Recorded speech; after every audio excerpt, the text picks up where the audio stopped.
الشیطان الرجیم بسم اللہ الرحمن الرحیم نحمدہ ونصلی علی رسولہ الکریم اما بعد فإن خیر الحدیث کلام اللہ وخیر الہدی ہدی محمد صلی اللہ علیہ وسلم وشر الامور محدثاتها وکل محدثۃ بدعہ وکل بدعۃ ضلالہ وکل ضلالۃ فی النار صدق اللہ مولانا العظیم۔ سامعین مکرم، آج ہم کلمہ طیبہ، پہلا کلمہ، اس کی فضیلت، اس کی برکات جو اللہ تعالیٰ نے اس دنیا میں عطا کی ہیں اور اخروی دنیا میں اللہ تعالیٰ عطا کرے گا، وہ عرض کریں گے۔ رسول اللہ صلی اللہ علیہ وسلم نے فرمایا، میں ایک ایسا کلمہ لے کر آیا ہوں، اگر تم پر عمل کرو گے اور عرب اور عجم ہر جگہ جو ہے تمہاری حکمرانی ہوگی،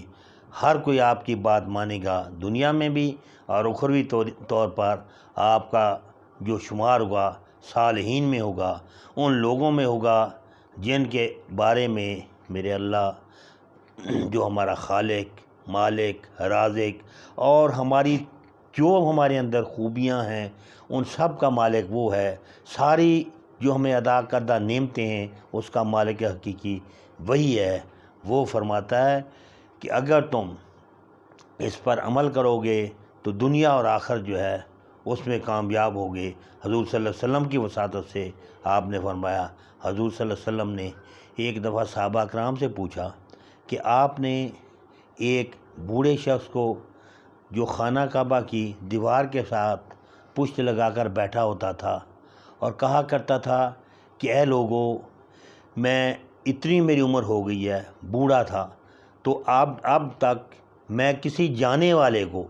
آنے والا نہیں دیکھتا، یعنی اتنی میری عمر ہو گئی ہے تو جتنے لوگ دنیا سے چلے گئے ہیں اللہ تعالیٰ کے پاس کوئی واپس نہیں آیا۔ اور پھر اس کے بعد وہ توحید کا کہتا کہ یہ جو ہم نے بت بنا رکھے ہیں آپ نے، یہ کوئی کام نہیں کرتے، صرف اللہ کی ذات جو ہے وہ عظیم ہے، سب کچھ اس کے اختیار میں ہے،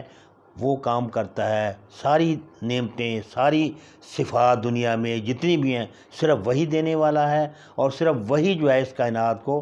چلا رہا ہے۔ تو حضور صلی اللہ علیہ وسلم نے فرمایا، تو لوگ اس وقت جو ہے اسے کیا کہتے تھے؟ ایک بڑے صحابی ہیں بڑی عمر کے، وہ کہتے ہیں اللہ کے رسول، میں اس وقت زندہ تھا، وہ شخص ایسے دعوت و نصیحت خانہ کعبہ کے پاس بیٹھا ہوتا، جو لوگ طواف کر رہے ہوتے ان کو نصیحت کر رہا ہوتا، لوگ اس کو کہتے کہ اس کا ذہن صحیح نہیں ہے، صرف اللہ تعالیٰ کی ایک ذات جو ہے وہ سارے کام کیسے کرے گی، کبھی کس طرف توجہ، کبھی کس طرف اتنا۔ تو وہ کہتا اللہ تعالیٰ نے اپنے شریک بنا لیے ہیں، اپنے ساتھ بنا لیے ہیں، وہ کلمات یہی کہتے ہیں، لا شریک لک لبیک لبیک اللہم لبیک، تیرا کوئی شریک نہیں۔ آگے کہتے ہیں الا لمن تملک، اللہ جسے تو نے بنا لیا ہے، جسے تو نے ملکیت دے دی ہے، جسے تو نے اپنے ساتھ شامل کر لیا، وہ ہے اللہ کے رسول صلی اللہ علیہ وسلم جو ہے بعثت سے پہلے بھی فرماتے بس یہاں تک کہو لا شریک لک، کہ اللہ تیرا کوئی شریک نہیں، اللہ نے کسی کو شریک نہیں ٹھہرایا، وہ ہر چیز سے پاک ہے۔ تو حضور صلی اللہ علیہ وسلم نے فرمایا،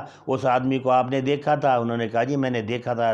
لوگ اس کو کہا کرتے تھے کہ یہ اس کا ذہن صحیح نہیں ہے، یہ ایسے ادھر ادھر کی باتیں کرتا ہے، صرف ایک اللہ جو ہے وہ سارے کام کیسے کر سکتا ہے؟ تو اس طرح سے اللہ کے رسول صلی اللہ علیہ وسلم فرمایا وہ شخص موحد تھا، وہ شخص جنتی تھا، ابھی آپ کی بعثت نہیں ہوئی اس دنیا میں، لیکن آپ نے اس کو سرٹیفکیٹ دے دیا کہ وہ شخص جو ہے اللہ تعالیٰ نے آپ کو جو بتا دیا کہ یہ موحد تھا، ایک اللہ کو ماننے والا تھا اور ایک اللہ پر ایمان رکھنے والا تھا، کہا وہ شخص جو ہے بتوں کی پرستش سے بیزار تھا، وہ جنتی ہے، وہ اللہ کا نیک آدمی ہے۔ اسی طریقے سے صحابہ کرام نے، اور ایک اور روایت کے پر میں نے پڑھا ہے کہ وہ شخص جو ہے حضرت عمر فاروق رضی اللہ تعالیٰ عنہ کے جو بہنوئی ہیں، حضرت سعید جو ہیں، جن کی گھر والی سیدہ فاطمہ جو ہے مسلمان ہوئی ہیں، تو حضرت عمر رضی اللہ تعالیٰ عنہ ایک روایت کے مطابق گئے ہیں، ان کو مارا ہے، پیٹا ہے، تو وہی وہ اس باپ کا اثر تھا، اس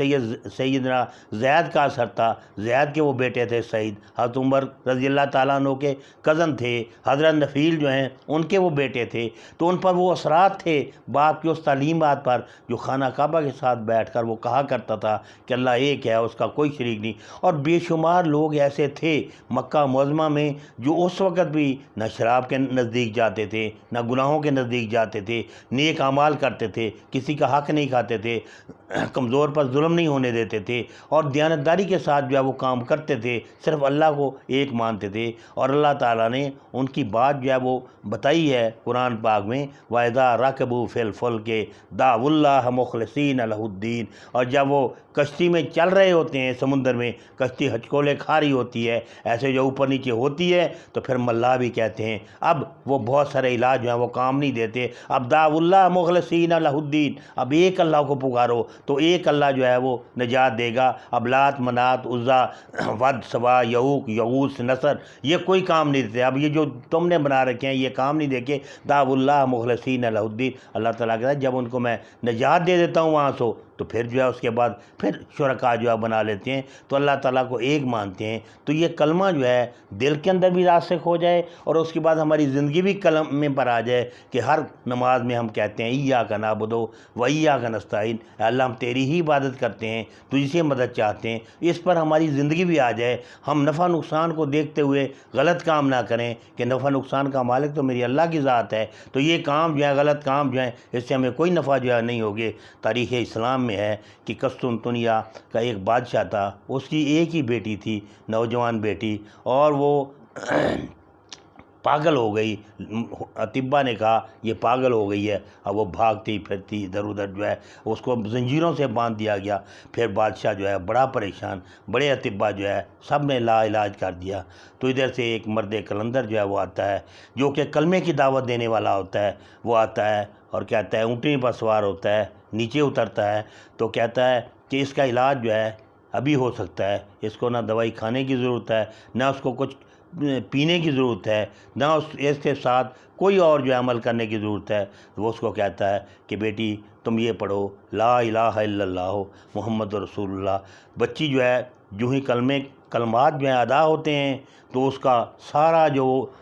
تھا ایک جنون پاگل پن کا اور تو وہ ختم ہو جاتا ہے اور بچی صحت مند ہو جاتی ہے۔ تو بادشاہ جب دیکھتا ہے اس کو کہتا ہے یہ کلمہ اتنا قیمتی ہے کہ بچی میری جو ہے لا علاج ہو گئی تھی، وہ خود مسلمان ہوتا ہے، پورے کے پورے لوگ مسلمان ہو جاتے ہیں۔ یہ کلمہ پڑھانے والا وہ مرد کلندر، مرد سکندر جس کو اللہ تعالیٰ نے ہدایت دی، حضرت جنید بغدادی رحمۃ اللہ علیہ ہیں، جب وہ کلمہ پڑھتے ہیں پوری قسطنطنیہ کی سلطنت جو ہے وہ مسلمان ہو جاتی ہے۔ تو ہم کلمہ پڑھتے ہیں، ہمارے دل کے اندر جو ہے وہ کلمہ نہیں اترا کہ ہم کیوں پریشان رہتے ہیں۔ کلمہ پڑھنے کے بعد صرف ہمیں اللہ تعالیٰ سے لو لگانی چاہیے، ہمارے کام سارے جو ہے ہو جاتے ہیں اگر صحیح یقین کے ساتھ، صحیح دھیان کے ساتھ، صحیح طریقے کے ساتھ جو ہے کلمہ ہمارے اندر جو ہے اتر جائے تو ہوتا ہے کہ ہم مسلمان ہوتے ہیں۔ صاحب ایمان، پورا ایمان ہمارے دل کے اندر جو ہے وہ راسخ نہیں ہوتا، ہمارا صحیح یقین، صحیح دھیان، صحیح عقیدہ جو ہے وہ نہیں۔ جس طریقے سے جو ہے عقیدے سے صحابہ اکرام جو ہے وہ پار ہوئے ہیں، اس دنیا میں بھی کامیاب ہوئے ہیں اور اخروی دنیا میں وہ لوگوں نے ان کو کس قسم کی باتیں کی، کس طرح سے ان کو جو ہے جھٹلایا گیا، لیکن وہ اپنے مقصد میں کامیاب ہوئے۔ اور جو اللہ تعالیٰ کے رسول صلی اللہ علیہ وسلم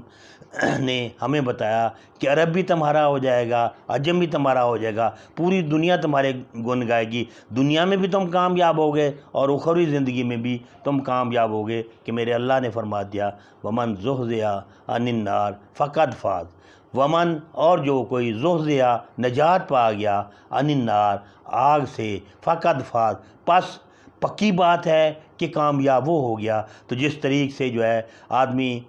دنیا میں کامیاب ہوتا ہے، یہ کامیابی عارضی، زیادہ سے زیادہ اپنی زندگی تک کامیابی، اس کے بعد یہ ختم، نعمتیں چھن جانی ہیں، تو وہاں جو کامیاب ہوگا وہ کامیابی ہمیشہ ہمیشہ کے لیے یا ہمیشہ ہمیشہ کے لیے دوزخ میں جانے والا بن گیا، ابدی زندگی اس کی ہمیشہ کے لیے دوزخ والی بن گئی، یا ہمیشہ ہمیشہ کے لیے وہ جنت میں جانے والا بن گیا۔ تو اللہ تعالیٰ نے فرمایا کہ اصل کامیابی وہ ہے جو صحیح کلمے پر آئے، کلمہ دل کے اندر اتر جائے اور کلمے کی نعمتوں سے ہم سرفراز ہو جائیں، تو تو دنیا میں بھی ہم کامیاب ہوں گے، آخرت میں بھی کامیاب ہوں گے۔ ہماری روحانی بیماریاں، ہماری جسمانی بیماریاں جب ہم صحیح یقین کے ساتھ جو ہے وہ پڑھیں گے تو اس سے اللہ تعالیٰ ہمیں شفا یاب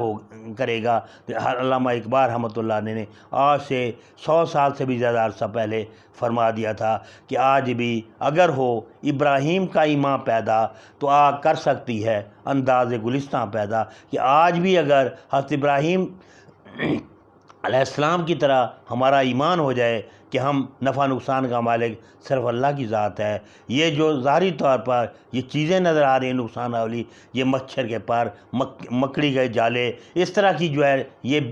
بے ضرر چیز ہے، یہ کچھ بھی نہیں کر سکتی۔ تو فرمایا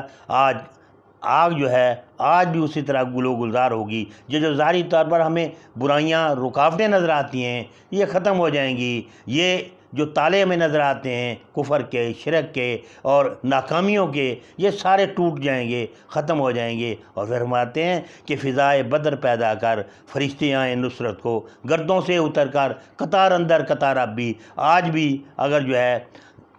اللہ تعالیٰ کے رسول صلی اللہ علیہ وسلم کے صحابہ کرام کا ایمان پیدا ہو جائے تو کہا فرشتے جو ہیں اسی طرح تمہاری مدد کو آئیں گے، جس طرح غزوہ بدر میں مدد کو آئے، جس طرح غزوہ احد میں آئے، اس طرح اللہ تعالیٰ فرمایا غزوہ حنین کے وقت جس وقت تمہارے دل کے اندر یہ بات آ گئی کہ ہماری کثرت ہے تو ہم کامیاب ہو جائیں گے، تو شکست ہوئی اور زمین کشادگی ہونے کے باوجود تم پر تنگ ہو گئی۔ جب یہ بات دل میں آئی کہ ہم نے صحیح یقین، صحیح دھیان ہمارا جو ہے اسے ہاتھ ٹل گیا تھا، اس سے ہمارا جو ہے دھیان ٹل گیا تھا اور عددی کثرت پر آیا، تو اللہ تعالیٰ نے جو فرمایا ہے کم من فئۃ قلیلۃ غلبت فئۃ کثیرۃ باذن اللہ، کہ اللہ تعالیٰ کی مدد سے تھوڑی جماعت جو ہے وہ زیادہ جماعت پر غالب آئی ہے۔ کس طرح؟ باذن اللہ، اللہ تعالیٰ کے حکم سے، اس کی مدد سے، اس کی تائید سے۔ نفع نقصان یہ قدرت جو ہے، باقی یہ ظاہری اسباب کچھ بھی نہیں ہیں۔ سیدنا خالد بن ولید رضی اللہ تعالیٰ عنہ 3000 کا لشکر ہے، 1000 رومیوں کا لشکر ہے، تو 8 تلواریں جو ہیں وہ ٹوٹ گئی ہیں لڑتے لڑتے، لیکن فتح یاب ہو کے آئے ہیں واپس۔ کم 3000 کدھر، اور ایک آدمی کے مقابلے میں 24 جو ہیں اس سے بھی زیادہ جو ہے 30 آدمی ایک آدمی کے مقابلے آتے ہیں، تو 1 لاکھ جو ہے 3000 کے مقابلے میں مقابلہ ہی نہیں نظر آتا۔ تو آپ نے جس وقت جو ہے صبح کو اٹھے ہیں تو رومیوں کے مقابلے میں اسی لشکر کو جو 3000 کا تھا ایک لائن میں کھڑا کر دیا۔ انہوں نے کہا، رومیوں نے کہا پتہ نہیں ادھر سے رات کو ان کو اور کمک آ گئی ہے، تو اتنا لشکر جو ہے اتنا سامنے نظر آ رہا ہے، پیچھے پتہ نہیں کتنا لشکر ہوگا۔ تو رومیوں کا حوصلہ ٹوٹ گیا اور میدان چھوڑ کر 3000 کے مقابلے میں 1 لاکھ جو ہے میدان چھوڑ کر بھاگ گئے۔ تو اللہ تعالیٰ کا جو حکم ہے، اللہ تعالیٰ کا جو امر ہے، اللہ تعالیٰ کی جو بات ہے، میرے رسول اللہ صلی اللہ علیہ وسلم کی جو بات ہے، کائنات ادھر ادھر ہو سکتی ہے، زمین و آسمان اپنی جگہ چھوڑ سکتے ہیں، اس بات میں منہ برابر جو ہے ریب بھی نہیں ہے، شک اور مریا تو دور کی بات ہے۔ ریب اس تردد کو کہتے ہیں جو چند لمحے کے لیے پیدا کیا، پھر صحیح راستہ نظر آ گیا، لمحے کے لیے پیدا ہوا کہ یہ راستہ کدھر جاتا ہے، فوراً راستے کا بورڈ نظر آ گیا۔ تو اللہ نے فرمایا لا ریب فی، اس میں وہ تردد بھی نہیں ہے جو ایک لمحے کے لیے، شک تو بہت دور کی بات ہے، مریا بہت دور کی بات ہے۔ تو اللہ تعالیٰ نے فرمایا اس میں تو شک مریا ایک طرف، ریب بھی نہیں ہے، ذرا سا تردد بھی نہیں ہے۔ دعا ہے کہ اللہ تعالیٰ ہمیں صحیح کلمہ پڑھنے کی، دل میں اتارنے کی، اور کلمے کے جو لوازمات ہیں ان پر عمل کرنے کی توفیق عطا فرمائے۔ صدق اللہ و مولانا العظیم و صدق رسولہ النبی الکریم ونحن علی ذالک لمن الشاہدین والشاکرین والحمد للہ رب